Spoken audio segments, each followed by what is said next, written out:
They said he left. They also told me, men don't vanish without a reason. I still remember how it happened 19 years ago on my 30th birthday. My husband kissed my cheek, said he'd be home for dinner, then disappeared.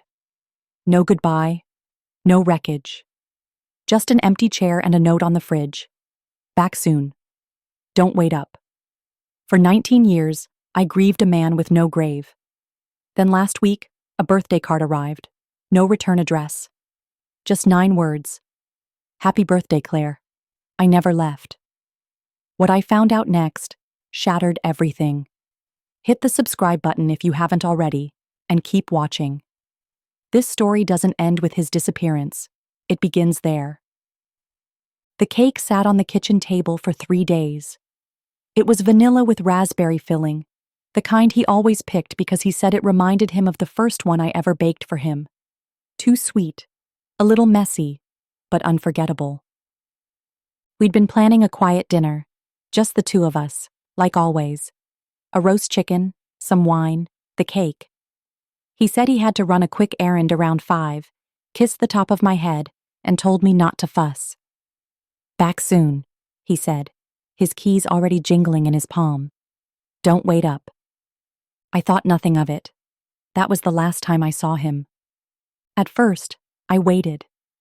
I microwaved the chicken at 9, then again at midnight. I left the porch light on, something we only did when one of us was away, and kept waking up to check if his truck was in the driveway. It never was. When morning came and he still wasn't home, I called his phone and got voicemail. Then I called the sheriff's office. There's probably an explanation, they said. Men get overwhelmed. Maybe he just needed space. But no charges on his credit card. No security footage at the gas station. No co-workers who'd seen or heard from him. No bags missing from our closet. His toothbrush, still in its holder. His coat, still hanging by the door. It wasn't just space. It was a disappearance. The official report listed him as voluntarily missing. The officer who took my statement looked barely old enough to shave.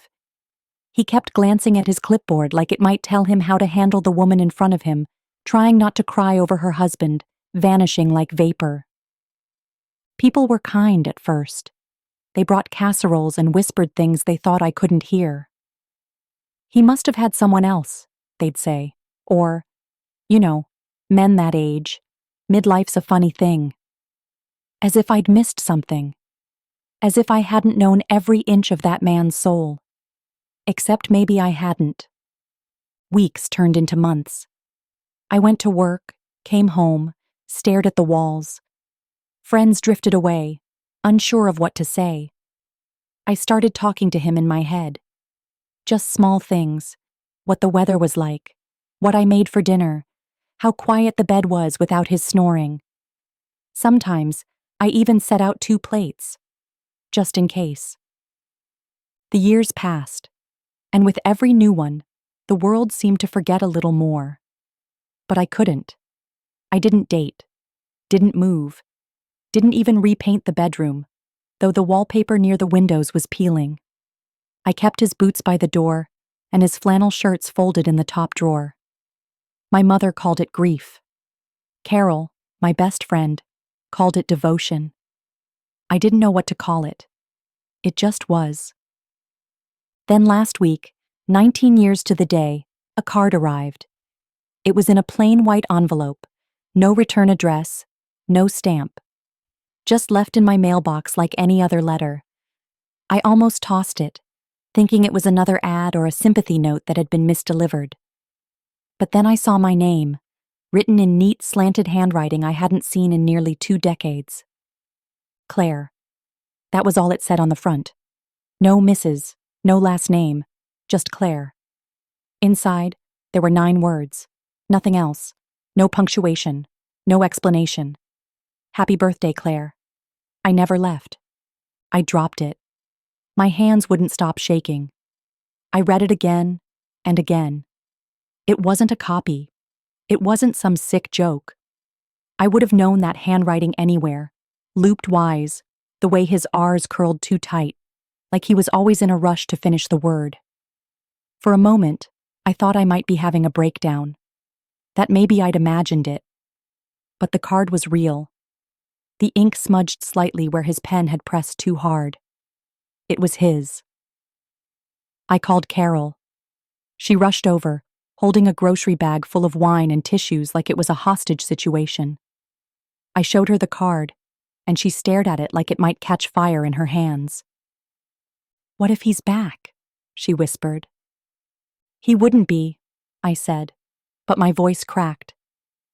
Then, for the first time in 19 years, I remembered something I had buried so deep it hadn't surfaced until that exact moment. The week before he vanished, I had walked into the den and found him crying. Not loud, not messy, just quiet tears, staring out the window like he was watching something only he could see.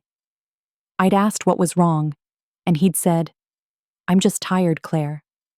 That's all." And I had let it go.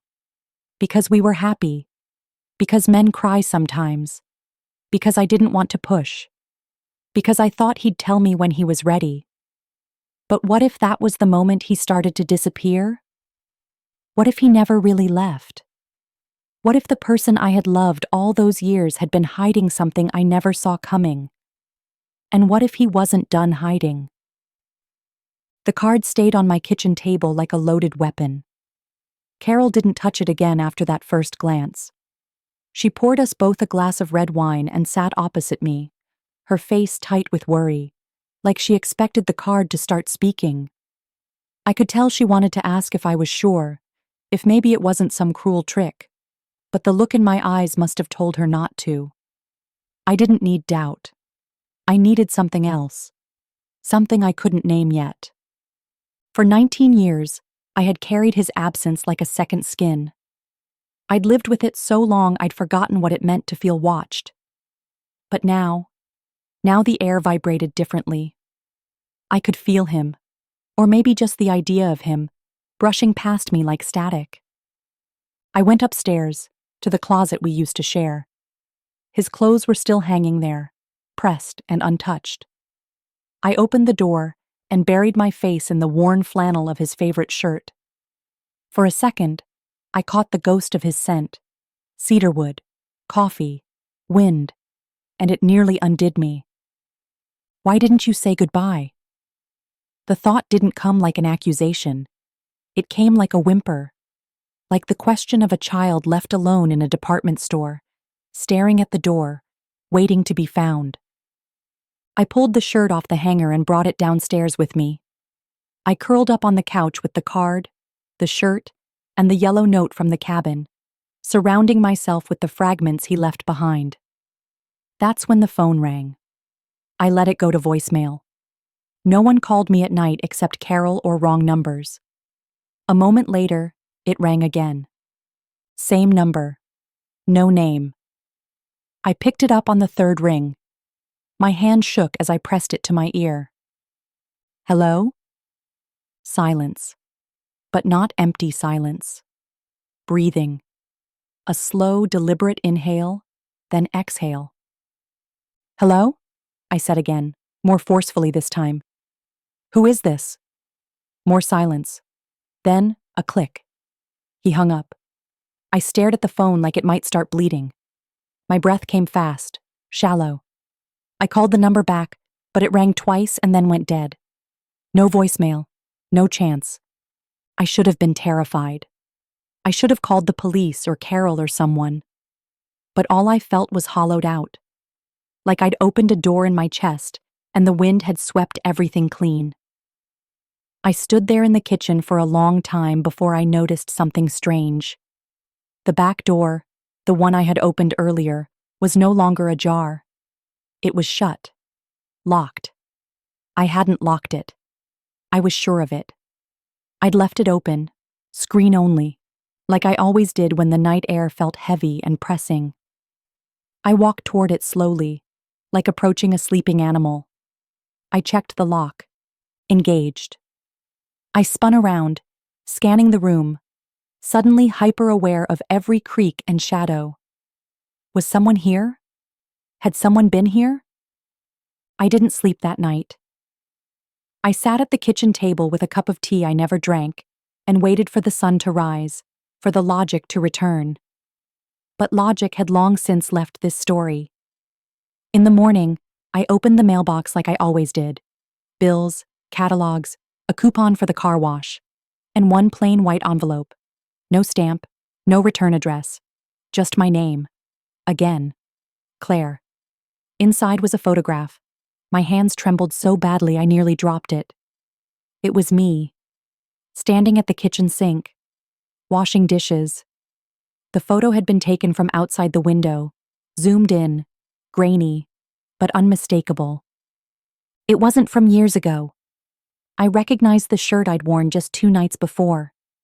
I remembered humming a song as I rinsed out the teacup. I remembered the feeling I'd had, brief but sharp, like someone was watching. He'd been here, not years ago, not once. Now he was still watching, still waiting, still something. I didn't throw the photograph away. I should have. A normal person would have burned it or shredded it or taken it to the police, even if it meant a blank stare and a politely skeptical report that would gather dust in a drawer. But instead, I slid it into the same tin box where I kept the card, the note from the cabin, and all the versions of him I hadn't yet managed to let go of. I didn't tell Carol. Not yet. She would have come straight over with a butcher knife and a police scanner, and not left until I was barricaded in the attic. And maybe I should have let her. But some shameful, buried part of me wasn't ready to share him again, even in this twisted, broken form. I slept on the couch that night, not because it was safer, but because I couldn't bear the emptiness of the bed. I left the lamp on, the television muted, and stared at the window, waiting for a silhouette that never came. But in the morning, there was another envelope. This one didn't come in the mailbox. It was taped to the front door, sloppily, like whoever left it hadn't cared if I noticed. Inside was another note. No photo this time. Just one sentence. You looked sad at the sink. No signature. Just that. And I had looked sad. I remember that evening. I'd been washing a bowl and thinking about the way he used to dry dishes beside me, pretending the towel was a cape, making up stories about being dishman, savior of spaghetti night. I had smiled at the memory, then felt the weight of the silence press that smile flat. He had seen that. Not in the sense of knowing me well enough to imagine it. He had literally, physically, seen it. And still, no knock at the door, no confrontation, no apology, just breadcrumbs. I paced the house for hours after that. I checked the attic, the basement, every closet. Nothing. No sign of forced entry, no disturbed dust, no footprints in the garden. Just me, growing increasingly unsure of whether this was obsession, a warning, or a twisted act of love. In the early afternoon, I went back to the cabin. I didn't bring anything with me. No bag, no phone, not even my keys. I just drove there like something was pulling me forward by the chest. It was colder that day, and the wind had started stripping the trees bare. Leaves skittered across the gravel as I pulled up, their brittle edges whispering secrets I didn't want to hear. Inside, everything was just as I had left it. But there was something on the bed. A sweatshirt. His sweatshirt. It was navy blue, frayed at the cuffs, and smelled faintly of him, salt, pine, and the tiniest trace of the cologne I'd once hidden in his Christmas stocking. I picked it up slowly, as if it might vanish. On the pillow beneath it, there was a folded piece of paper. This one was longer, sloppier, like it had been written fast, under pressure. I didn't want to leave you. I had to. I thought I was protecting you. I thought if I stayed away, you'd be safe. But I can't stop watching. I just wanted to see if you still smiled. You don't. I read it twice, then again. And on the third time, I noticed something scrawled in the corner in even messier handwriting. Do you remember the motel? Room 6. My hands began to shake. The motel. There was only one it could be.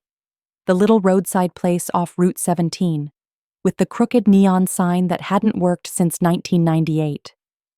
We used to stay there when we needed to escape, when money was tight, but we wanted a night without bills or laundry, or the weight of the world. Room 6. We'd carved our initials into the bed frame once. He'd brought a bottle of wine he couldn't afford and called it our private honeymoon suite. I hadn't thought of that place in years.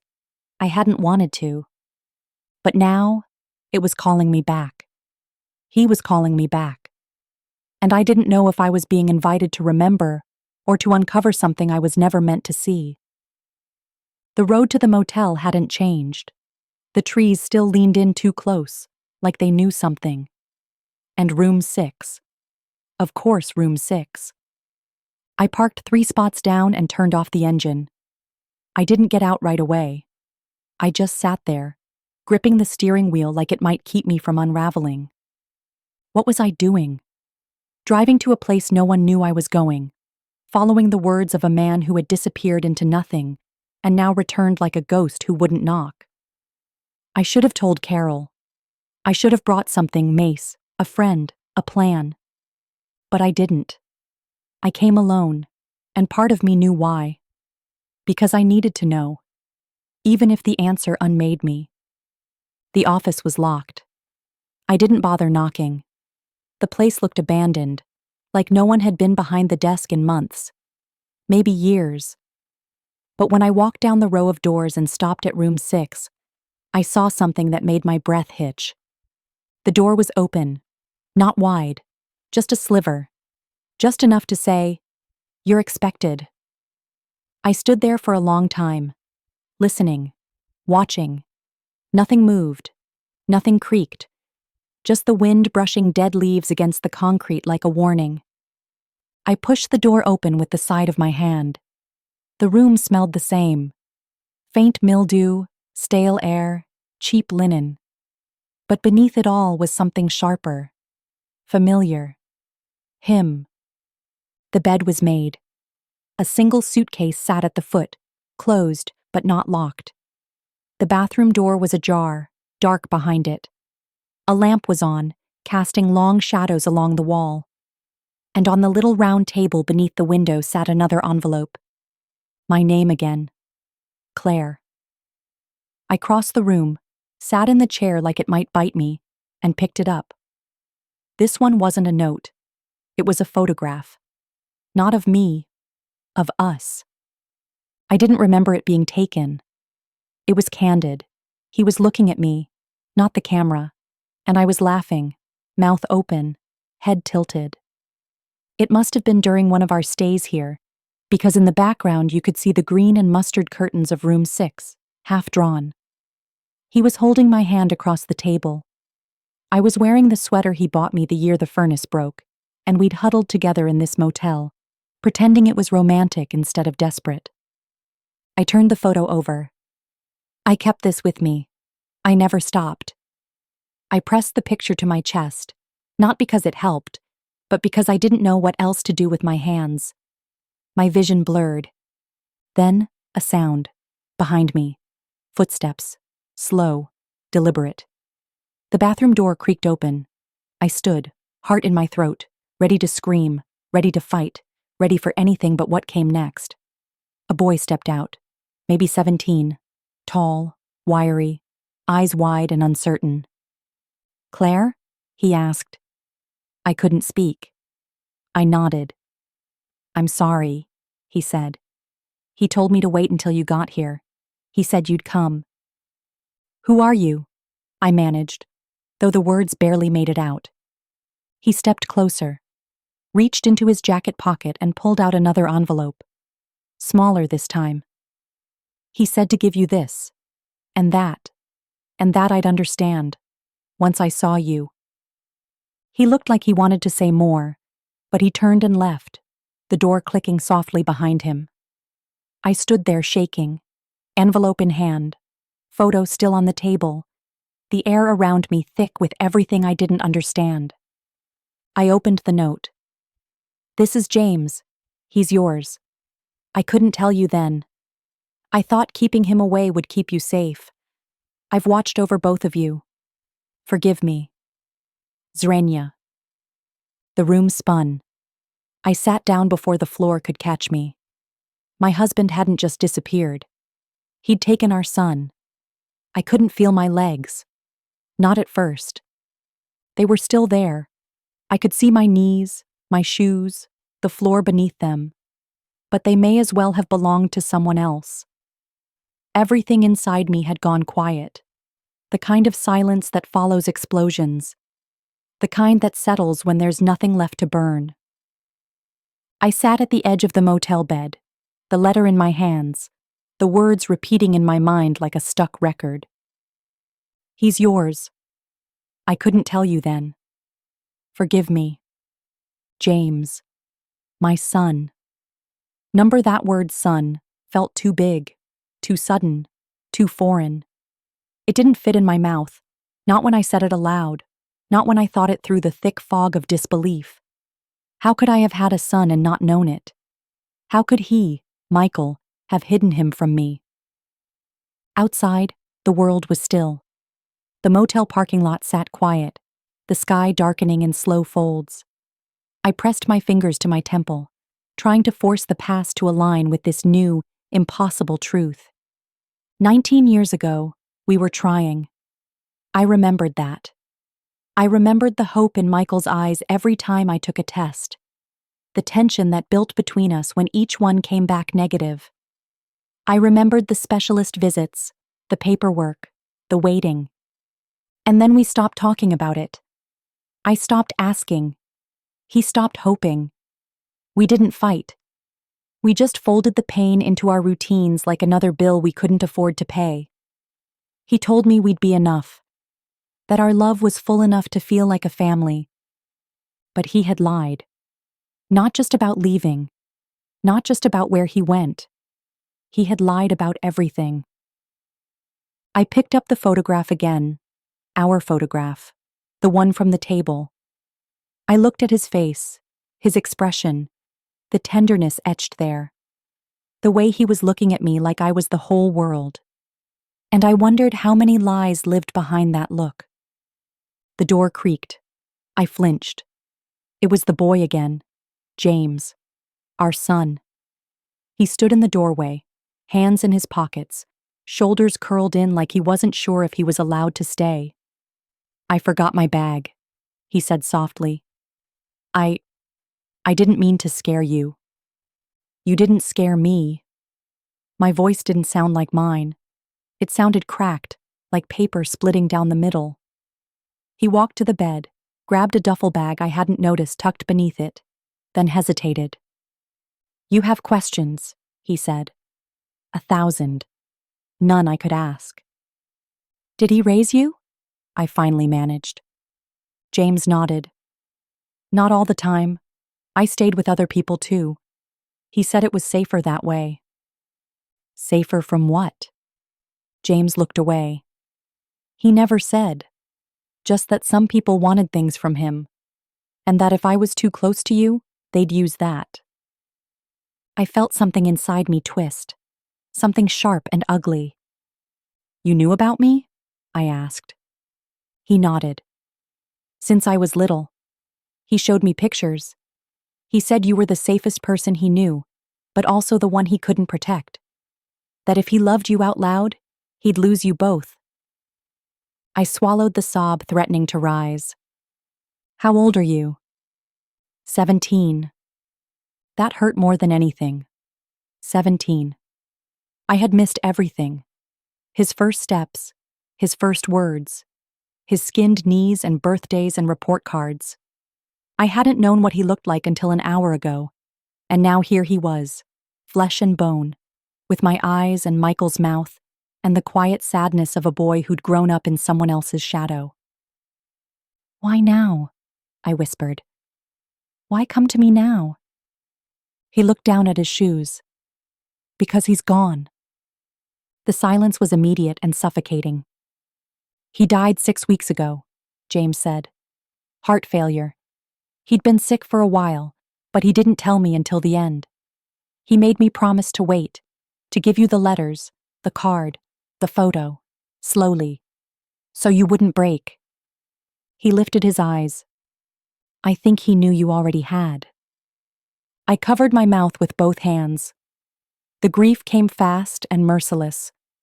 Not just for Michael, not just for the man who left and the truth he took with him, but for the years stolen from me. For the little boy I never rocked to sleep. For the life that had lived beside mine in secret. "I don't know what to do," I whispered. "You don't have to do anything," James said. "I just wanted you to know. To see you. I didn't expect anything else." But he lingered at the door, like he hoped I'd say something else. So I did. "Stay," I said, through the tears. "Please. Just a little while." And he did. We didn't say much after that. We stayed like that, in the half-light of a room filled with memories I wasn't part of, and ones I couldn't share. I studied his face, the slope of his nose, the way his jaw tightened when he was thinking. I saw Michael in every line. And then I saw myself. The way James fidgeted with his sleeve, how he glanced at the door as if weighing every escape route. I used to do that. I used to fear doors too. After he left. "You don't have to stay," I said quietly. "If it's too much. If you just wanted to deliver the message." He looked up at me. "I don't know where else to go," he said. "I've been with strangers my whole life. You're the first person who ever looked at me like I wasn't a burden." Tears pricked at the corners of my eyes. "Then stay," I whispered. "We'll figure it out together." He nodded, and for the first time since I'd met him, I saw it. Something soft and tentative behind his eyes. Hope. We left the motel in silence. James followed me to my car without speaking, his duffel bag slung over one shoulder, the weight of our broken history packed inside. When we pulled into my driveway, the porch light was on. I'd left it earlier like I always did, out of habit, out of hope. He stirred as I shut off the engine and opened my door. "Where are we?" "My house," I said. "You're my home." He didn't move right away, just stared up at it like it was a monument, or a place he'd dreamed of once and forgot. Inside, the house was too quiet. I hadn't turned on the heat, and the cold greeted us like a warning. I clicked on a lamp in the living room, the warm glow softening the edges of everything. James stepped inside like he didn't want to leave footprints. "You can take the guest room upstairs," I said, trying to sound normal, like I'd done this before, like I'd welcomed lost sons into my home before dinner. "It's nothing special, but it's clean. Bed's already made." He nodded, clutching the strap of his duffel. Then, after a beat, "Thank you." I wanted to say for what, but I didn't. I just showed him the staircase and turned away when he reached the landing, giving him privacy, giving myself space to fall apart in the kitchen. I braced my hands against the counter and stared at the empty sink. I made tea. Not because I wanted it, but because grief feels easier to hold in a warm mug. When I brought the second cup upstairs, I knocked gently on the guest room door. James opened it a crack. His eyes looked tired. "I made tea," I said. "It's chamomile. Helps me sleep when I can." He opened the door the rest of the way and took the cup with both hands. "Thank you." His eyes drifted to the hallway, then back to me. "Can I ask you something?" I nodded. "Did you ever stop waiting for him?" I didn't lie. "No," I said. "Not really." He nodded like that made sense, like some small part of him had always hoped I'd say that. He started to close the door, then hesitated. "He wanted me to give you something, but not until you were ready." I don't know if I'll ever be ready, I said. He didn't smile, but something softened. Me either. And then the door closed, quiet as a secret. Downstairs, I sat in the dark, hands wrapped around my mug, listening to the house settle with someone new in its walls. For the first time in 19 years, I wasn't entirely alone. But I didn't feel whole yet. I lay in bed, staring at the ceiling, thinking about the things I had always said I would do if Michael came back.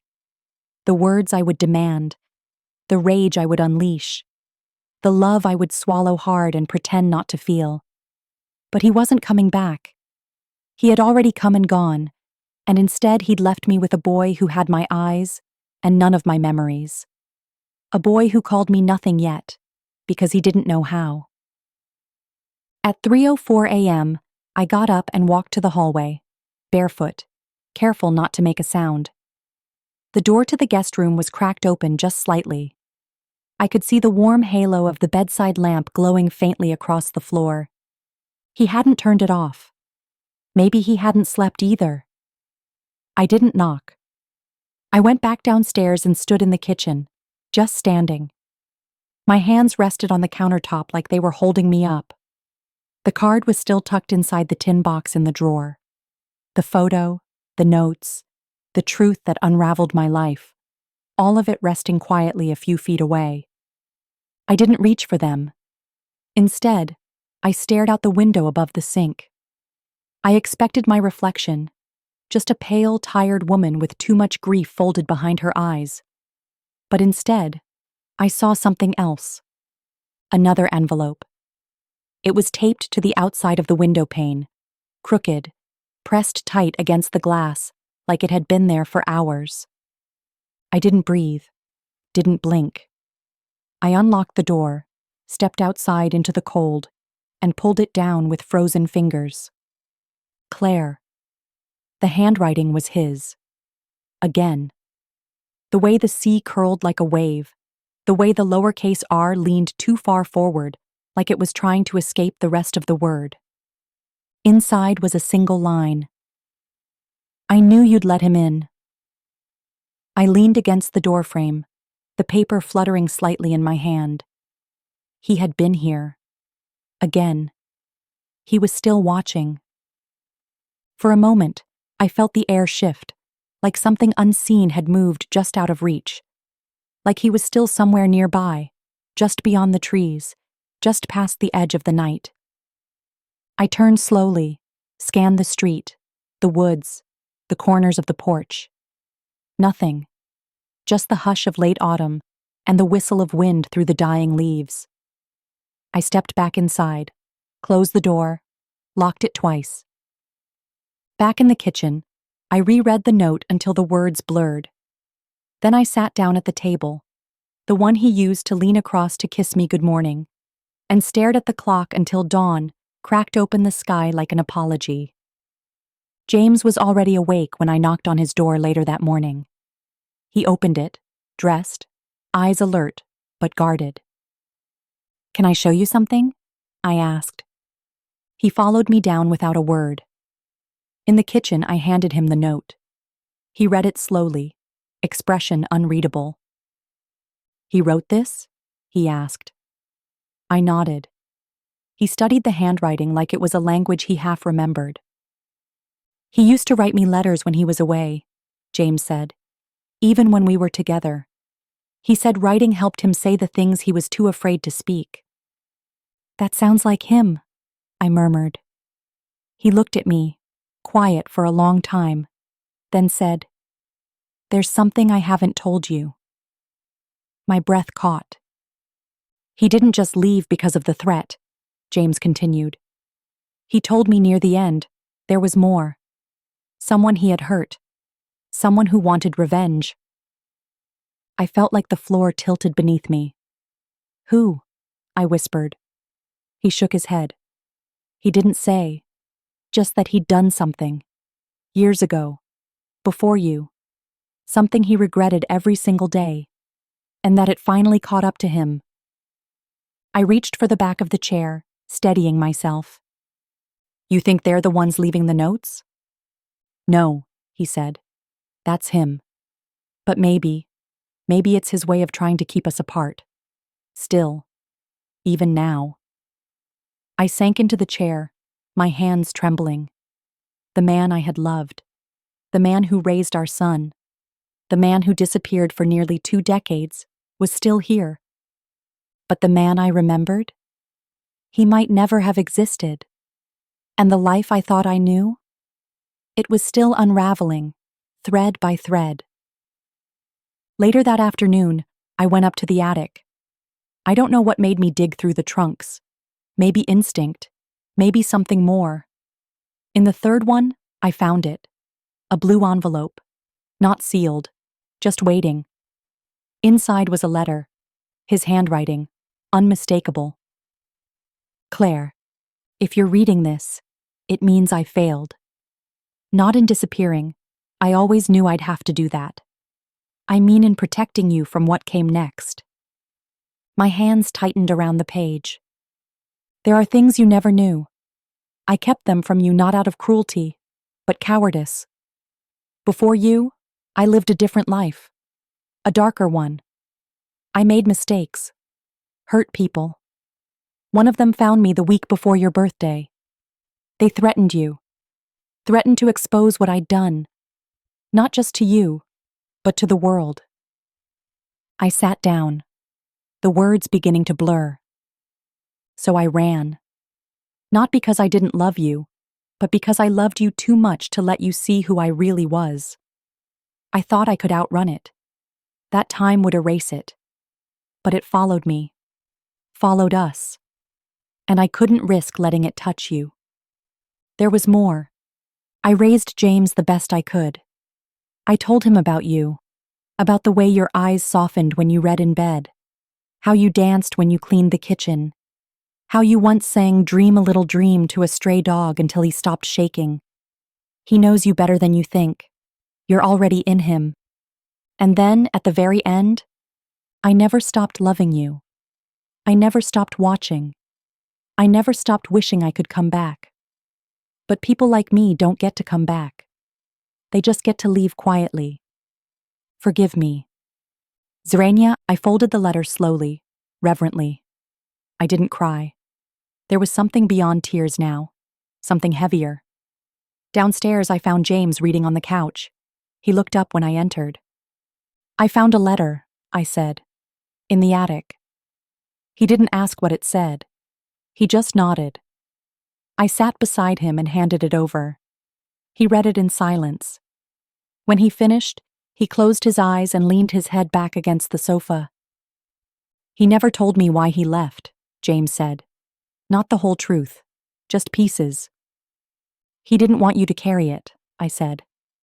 But maybe he didn't realize it would carry itself. He nodded. Then he said quietly, I've had dreams about you. Since I was a kid, that caught me off guard. I didn't know what you looked like, but I always dreamed the same thing. You were in a yellow kitchen. You were humming. And I felt safe. I looked at him. At this boy who had come from love and loss and secrets too dark to speak. And I reached for his hand. I used to dream of you too, I said. And I wasn't lying. I just hadn't known it was him I was waiting for. We stayed like that on the couch for a long time, me holding James's hand, both of us pretending it wasn't trembling. Not just his, but mine too. The silence between us had changed. It wasn't empty now. It wasn't the vast, aching silence of strangers. It was heavy with something new. Not comfort exactly, but recognition. A quiet beginning. I made dinner that night. Not because I was hungry, but because I didn't know how else to say, I see you. I welcome you. I want you here, even if I don't know what that means yet. I roasted chicken the way Michael used to like it, stuffed with lemon and rosemary. James peeled the potatoes without me asking, like he'd done it 1,000 times. And maybe he had. After dinner, I showed him the photo albums. The ones I hadn't opened since Michael left. He sat cross-legged on the rug, his shoulders hunched forward, flipping the pages like they were maps to a place he couldn't believe existed. There were baby pictures of me in overalls, high school prom photos, blurry snapshots from vacations that never went as planned.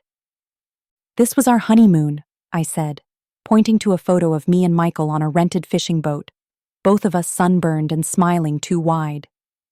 "We got food poisoning the next day, spent the whole night taking turns in the bathroom." James laughed, really laughed. The sound surprised both of us. "You look happy," he said. "We were," I replied, "before life complicated everything." He turned another page, then paused. There was a photo of me holding a onesie, pale blue. I looked younger, but not by much. Hopeful. Nervous. "That was when I thought I was pregnant," I said. "Turned out I wasn't. But Michael took the picture anyway. He said we'd look back at it someday and laugh." James looked at me. "Did you?" "No," I said softly. "Not until now." He closed the album. For a moment, neither of us spoke. Then he said, "There's something else I need to tell you." I braced myself. I wasn't with him the whole time. I nodded slowly, letting him continue. "There were a few years where he left me with a woman. Said he had to handle something. I didn't know what that meant. She wasn't unkind, but she wasn't you. She never looked at me like I was hers." His voice cracked on that last word. "Heron. Did he ever come back for you?" He nodded. "He always came back, but he never stayed long. He said it was dangerous, that people were still looking for him. He said the less I knew, the safer I'd be." "What about now?" I asked. "Is anyone still looking?" He hesitated. "I don't know." But something in his face said yes. He didn't want to worry me. He didn't want to carry it alone either. And I didn't push. Not then. Later that night, after he went upstairs, I found myself in Michael's closet again. I hadn't touched it since the night I found the photo on the porch. His shirts were still there. His boots. The cologne I'd given him the year before he left, only half used. I realized then that Michael hadn't just left us with letters and photos and memories. He'd left us a trail. And we were only halfway through following it. Because the final truth, the one he hadn't dared to say, was still waiting. Somewhere. The next morning, James was gone. Not forever, just out. He left a note on the kitchen counter in careful, blocky handwriting. Went for a walk. Needed air. I'll be back. Zrania. The way he signed it made my heart ache. Just an initial, like he wasn't sure if he was allowed to use the whole name yet. Like he still thought he might disappear and didn't want to take up too much space. I made coffee and took it outside, letting the cold morning wind sting the underside of my chin. The sky was the color of unspoken things, heavy with clouds that didn't quite want to cry. I wrapped my sweater tighter around me and sat on the porch swing where I used to read when I couldn't sleep. It creaked. Usual. Comforting. Familiar. But the world wasn't familiar anymore. Not since the letters. Not since the photo at the motel. Not since James. I thought of that night in the attic, the letter from Michael, the half-confession, the admission of some darker past I still hadn't been able to name. He'd said he was protecting me. But from who? Or what? And if those people had wanted to hurt me back then, were they still out there now? I didn't want to believe it. I wanted to think we were safe, that Michael had paid the price already. But somewhere deep in my ribs, where the fear lives before it has a name, I knew we weren't done. Not yet. The air shifted, and I glanced down the street. James was walking back, hands in his coat pockets, head down, the wind lifting his hair. He looked older than 17 in that moment. Older than any boy should. When he saw me, He gave a nod. Not a smile, but something close. I found something, he said after a long pause. At the motel. I didn't tell you because I wasn't sure if it meant anything. He reached into his coat pocket and pulled out a slip of paper, smaller than the envelopes, folded tight. He handed it to me without unfolding it himself. I smoothed the creases and read the words scrawled in uneven ink. If you want the rest, go where it started. The red door. That was all. No signature. No date. No explanation. The red door? I whispered. James nodded. I thought it meant the cabin, the old one. He meant the place by the lake, the one Michael and I had bought before everything broke, the one we hadn't set foot in together since the summer before he vanished. There had been a red door, bright and chipped and stubborn in the cold. Michael had painted it himself, laughing as he spilled streaks onto his jeans. He'd called it a good omen. I stood and grabbed my keys. James followed. We didn't say we were going. We just knew. The drive to the cabin took 40 minutes. We didn't speak the entire way. I wasn't sure I could. I was afraid that if I said anything, the weight of what we were about to find would become too real to carry. The trees opened up like they always had, and there it was, tucked between pines and memory. The same narrow gravel driveway, the same crooked porch, the same red door, faded now, more rust than paint. I hadn't been there in nearly 20 years, but nothing had changed. Not the wind in the branches, not the way the boards creaked beneath my feet as I stepped onto the porch. James stood beside me as I unlocked the door. My hand trembled around the key, not from cold, but from knowing this wasn't just a door. This was the beginning of something. Or the end.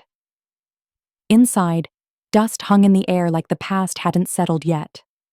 Furniture covered in sheets, air stale with disuse. The quiet swallowed us whole. We walked through the living room, the kitchen, the small hallway that led to the bedroom. The place felt untouched, abandoned, but not empty. Like someone had meant to return and never did. Then James stopped. There, he said, pointing to the floorboards beneath the old writing desk.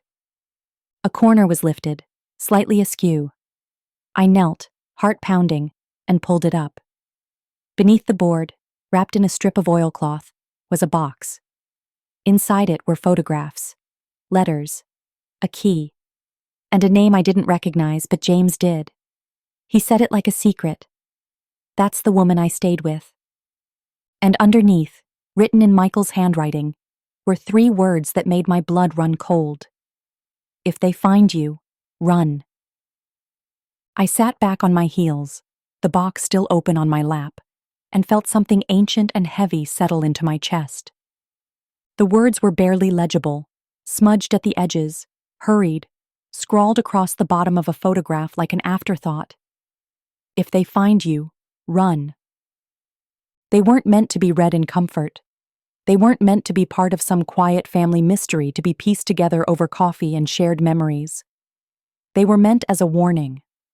A final one. James crouched beside me. He didn't ask questions. Not right away.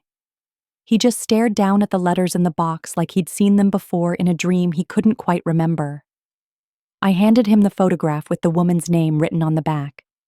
He turned it over slowly. That's her, he said. Her name was Marla, but I never knew her last name. He said she owed him, that she'd keep me safe. My stomach turned. Did she? He nodded. In her way. I looked back into the box. The letters were yellowed, folded in tight squares, brittle at the edges like they'd been read too many times or never at all.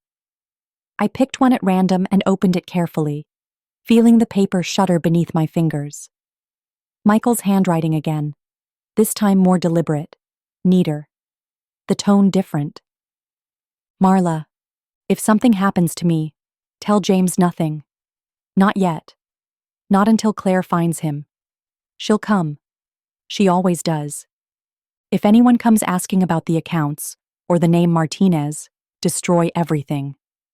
And if it's him, God help us both.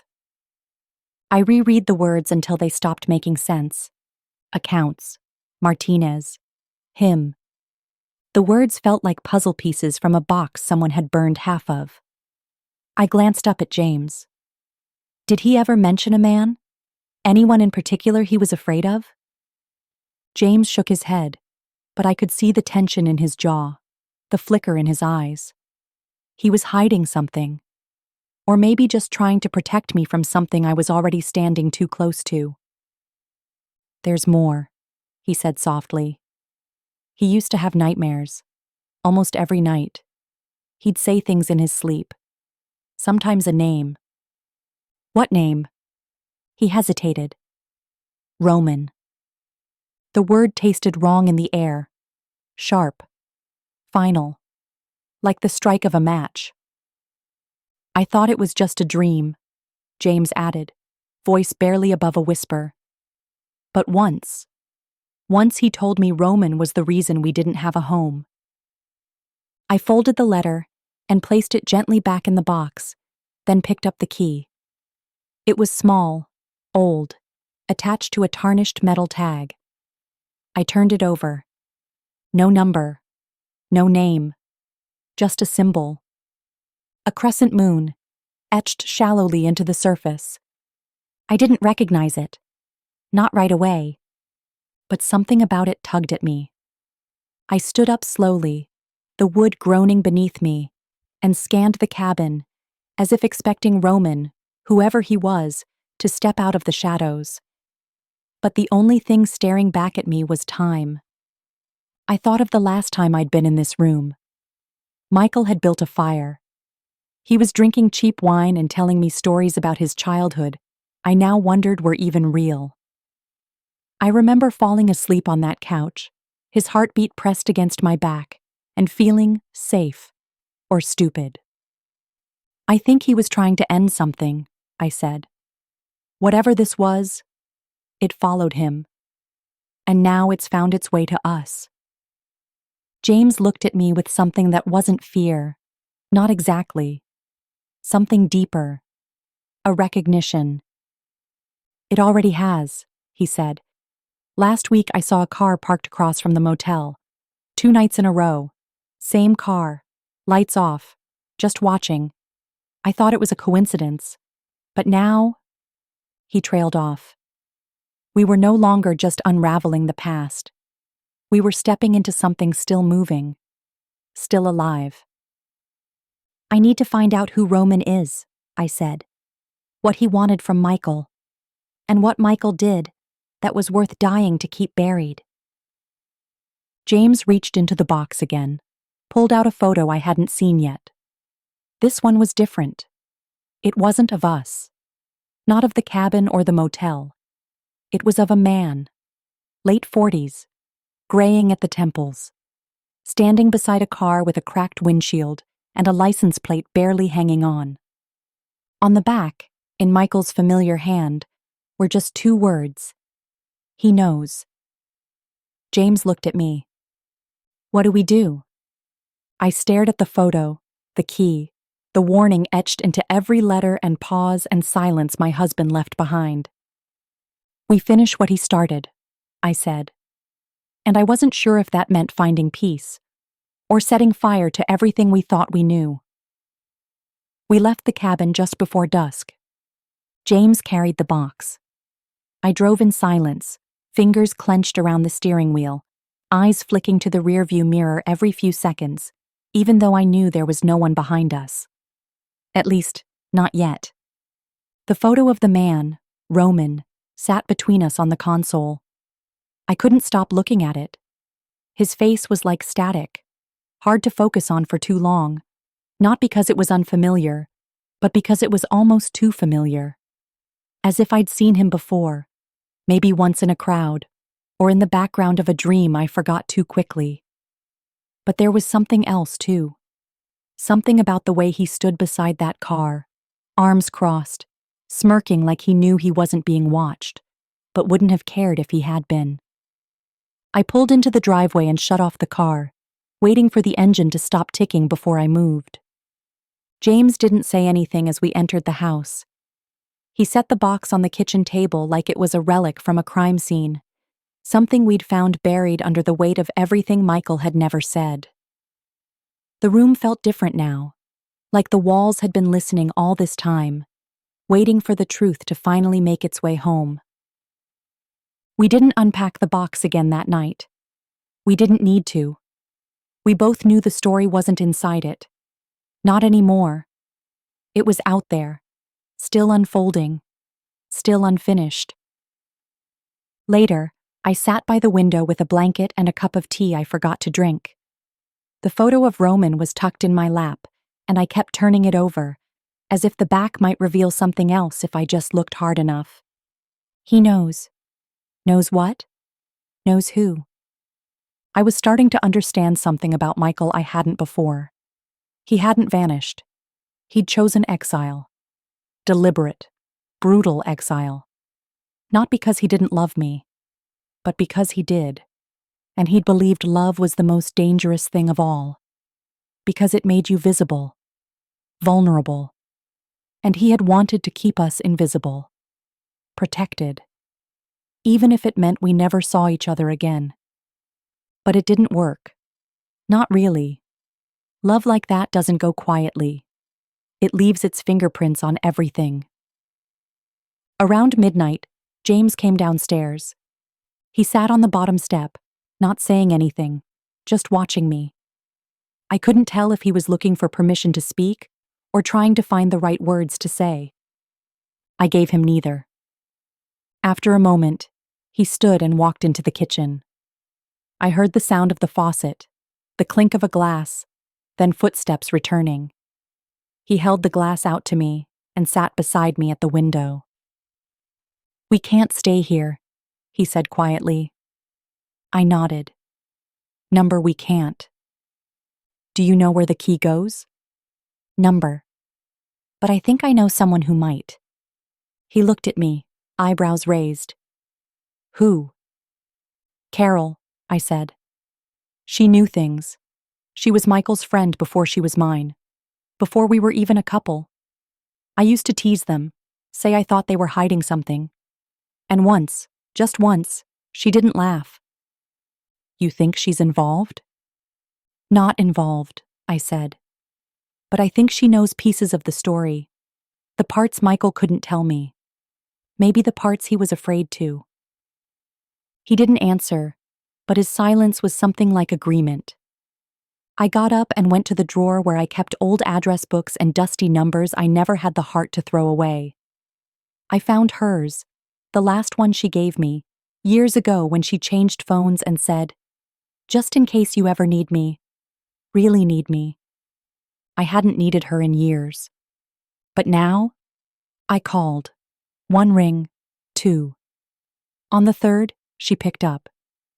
"Claire," she said, voice warm with sleep and surprise. "I was just dreaming about you." "Carol," I said, barely keeping the emotion in check. "I need to talk to you, about Michael, about before." There was a pause. Then her voice changed, tightened. "Come over, now, and bring the box." She hung up before I could say another word.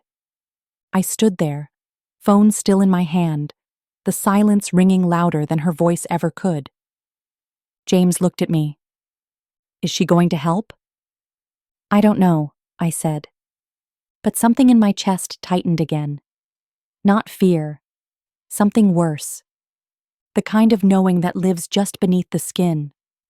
The kind that tells you, whatever comes next, there's no going back. The street was darker than I remembered. Carol's house sat at the end of a quiet cul-de-sac, lined with trees that looked like they were leaning in to listen. I hadn't been here in years. Not since Michael disappeared. She used to have me over for wine and old movies on her floral couch that always smelled like lavender and something warm from the oven. She used to be part of my life in the way only someone who'd seen the whole thing, start to unraveling, Could be. But tonight, her porch light was off. I parked in the driveway. James sat beside me, clutching the box like it was fragile. Maybe it was. Maybe we all were. Are you sure she can be trusted? He asked, not accusing, just cautious. I'm not sure of anything anymore, I said. But I know she loved him. Not like I did, but enough to never turn away when things got hard. He didn't answer, but he followed me anyway. We walked up the steps slowly. I knocked once. The door opened almost immediately. Carol looked older, thinner. Her silver hair, always brushed smooth, hung loose around her face. But her eyes, the same sharp eyes that had once stared down an angry school board on my behalf, were alert, calculating. You brought it? She asked. I nodded. Get in, quick. We stepped inside, and she locked the door behind us. Not out of paranoia, out of muscle memory. She led us to the living room. Same floral couch, same framed photographs. Only now there was a locked trunk on the coffee table and a bottle of whiskey sitting half empty beside it. She gestured to the couch. Sit. James and I lowered ourselves onto the cushions. Carol remained standing, her arms crossed, eyes scanning both of us. You're his boy, she said to James. I see it now. He didn't speak. You look like him, but quieter, she continued. There was always something noisy in Michael, even when he said nothing. Like the truth was banging around inside him, looking for a way out. James looked down at the box in his lap. He said you owed him. Carol let out a humorless laugh. We owed each other. That's how it was once. She moved to the trunk, knelt beside it, and pulled a key from the chain around her neck. When she opened it, I expected weapons, documents, proof. What I saw was worse. Photographs, newspaper clippings, audio tapes, and files, dozens of them. Names, dates, addresses, all organized, all coded in Michael's unmistakable handwriting. Carol pulled out a file and handed it to me. Inside was a photo of the same man James and I had seen in Michael's box. Roman. Underneath his photo, Roman Vega. Federal asset. Informant turned contractor. What is this? I asked. Carol sat heavily in the armchair across from us and poured herself a drink. Your husband wasn't just running from guilt, she said. He was running from history. She paused. Before Michael met you, before the house and the job and the pancakes on Sunday, he worked for something called the Harvest Program. Off the books. Deep intelligence work. They recruited him young. He was good at what he did. Too good. I looked down at the photo of Roman. What does this have to do with him? He was Michael's partner, Carol said, and eventually, his enemy. The room went still. Michael wanted out, she went on. Roman didn't. He thrived in the chaos. When Michael tried to blow the whistle, Roman set him up, used his name in a laundering operation, made sure the trail led back to him. Michael fled. That was the deal. Disappear or die. And James? I asked. Carol looked at the boy beside me, then back to me. Michael didn't know about James when he left. Not at first. He found out later. Through me. I blinked. You told him? Carol nodded. You called me in tears one night, remember? Thought you might be pregnant. You were scared. I told you to take the test. You did. It was positive. But then, you lost it. Early. So you thought. I froze. What? You had a miscarriage, she said gently. But what you didn't know was that Michael had already gotten suspicious. He ran a private test. He never told you.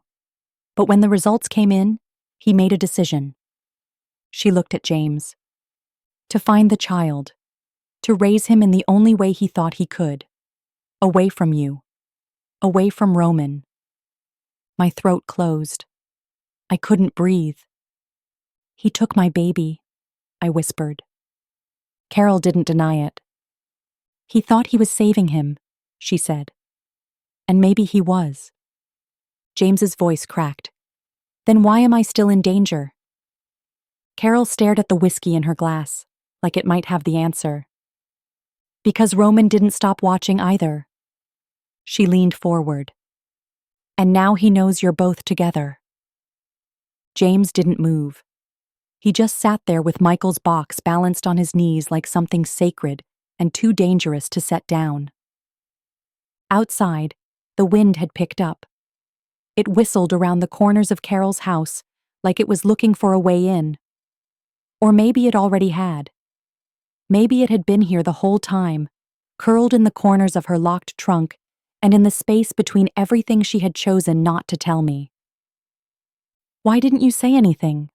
I asked, and the question came out quieter than I meant it to. Carol looked at me over the rim of her glass, her eyes tired and soft, but unflinching. Because I loved you, she said.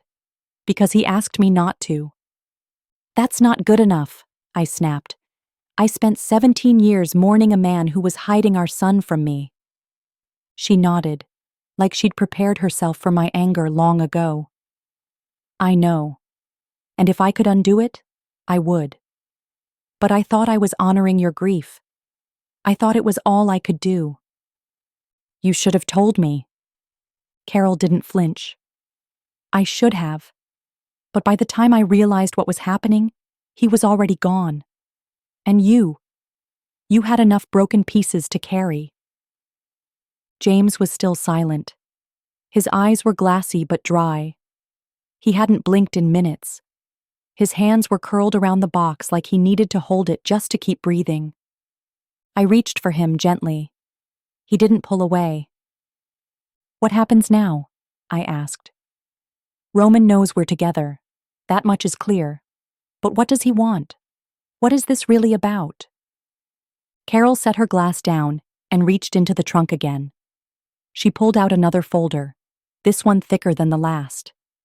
Inside were more documents, transcripts, codes, copies of wire transfers, and a photograph of a woman I didn't recognize. Roman wasn't just protecting secrets, she said. He was selling them, names, locations, financial trails, most of it through shell corporations, hidden accounts, some of which were in Michael's name, forged. But Michael kept copies, proof. She slid a paper across the table. My name was on it. This one? She said, tapping the sheet. This is a joint account, opened 3 months before Michael disappeared, under your name and his. But you never signed anything. He did. I never knew. You weren't supposed to. He tried to hide the paper trail, keep you clean. But the moment you and James showed up in the same place, Roman saw it as leverage, a loose end. So what does he want? James asked finally, voice hoarse. Carol looked at him, then at me. He wants the box, she said, and everything in it. I looked down, at the letters, the photos, the names, the quiet, forgotten weight of secrets folded into creases and ink.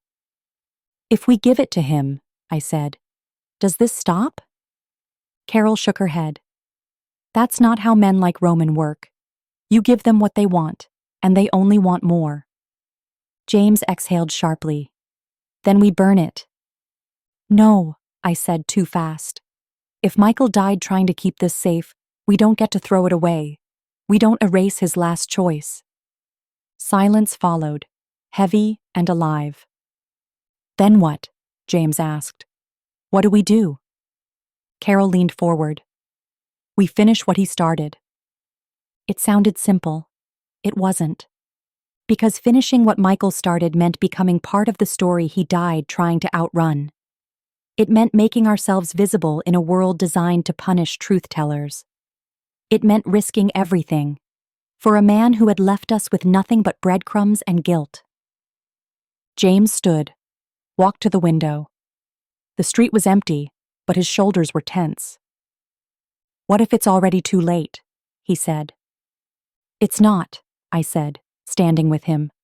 Because you're here, and I'm here, and we're still breathing.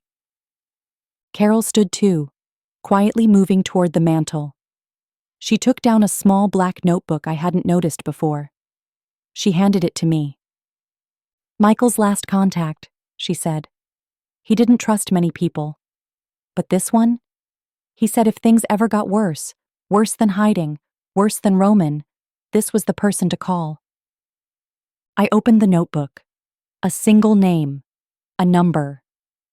James leaned over my shoulder. The name meant nothing to either of us. But the city beneath it? We both recognized that. Chicago. That's where it would begin again. Not with Michael. Not even with Roman. But with us. And the last secret waiting to be found. We left for Chicago before dawn. The house was still asleep when we pulled away, Carol's porch light flickering softly, like it wanted to say something but couldn't find the words. She had packed us a small bag, a burner phone, cash and crisp bills, protein bars, and a folded piece of paper with her name scrawled next to a contact in the city, Elena Mendez. James didn't speak much on the drive. He stared out the window with his headphones in, but no music playing. I could tell he was replaying everything. Michael's secrets, Carol's confessions, the photo of Roman staring up at us from the box. I didn't try to fill the silence. Some wounds needed quiet to breathe. It rained halfway through Indiana. Sheets of it, soaking the highway, blurring the headlights until the world felt like a watercolor being rinsed away. I kept driving, my knuckles white on the wheel. I had no idea what we'd find in Chicago, only that it was the next right thing. And I was learning that sometimes, when your life is built on lies, the only direction left is forward. By the time we reached the city, it was noon. The address Carol gave us led to a bookstore. Narrow, tucked between a pawn shop and a laundromat. The sign above the door read, Ash and Elm Books. Inside, it smelled like cedar and old pages and something faintly metallic. We stepped in, and a woman behind the counter looked up immediately. She didn't smile. She didn't even blink. "You're Claire," she said. Her voice was low, steady. I nodded. She looked at James, then back at me. "He's yours." James stepped forward. "You're Elena?" "Yes," she said. "Follow me." No introductions, no explanations, just motion. She led us through a hallway at the back of the store, down a narrow staircase that creaked under our weight. At the bottom was a basement that looked more like a war room. Maps, photos, files stacked so high they nearly touched the ceiling. A small monitor in the corner blinked with camera feeds, some of streets I didn't recognize, others that looked uncomfortably close to home. Elena gestured for us to sit. James and I shared a wooden bench as she pulled a file from a cabinet, flipped it open, and placed it between us. Roman Vega's face stared up at me. Again. "This is who's watching you," she said. "And it's not just him. He's part of something bigger. Off-grid. Private money. They recruit people like him, former intelligence, contractors with no allegiance but to a paycheck. The kind of people who disappear without a ripple." I stared at the face. "What does he want?" "Control," she said simply. "Michael had something they buried decades ago. Not just evidence, names, account numbers, people who would fall if this ever went public." James leaned in. "And the box?" She looked at him carefully. "That box is dangerous. It's not a message. It's a weapon." I felt the air go thin around us. "Then why did Michael keep it?" I asked.